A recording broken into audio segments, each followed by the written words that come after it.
Okay, so this particular week, your discussion, and I'll read you the prompt. It says, one of the commonly asked questions during interviews for Java jobs is what is the difference between an abstract class and an interface?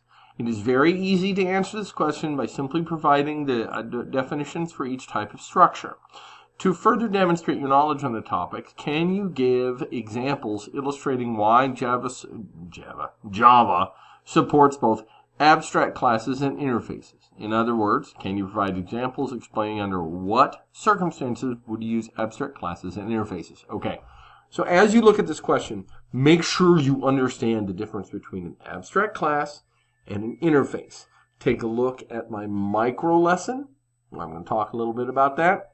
Take a look at the secondary micro lesson, where another individual talks a little bit about that. And make sure you come together with the definitions. You might have to watch it multiple times, because overall, both of them, I'm just going to go into this a little bit, both of them are meant to provide a template or standards for you to include information. And when you use each one of those, it's automatically going to have some information, or it's automatically going to be declared a certain way. We're going to talk more about that in micro lessons, but that at least gets you started where that's concerned. And understand that before you answer the question, make sure you watch the videos. Make sure that you kind of come to grips with it. Work with your discussions. Get help. Make sure that you understand, because the thing will come up again. So without further ado, good luck this particular week, and I'll be looking forward to what you put out there. Have a good day.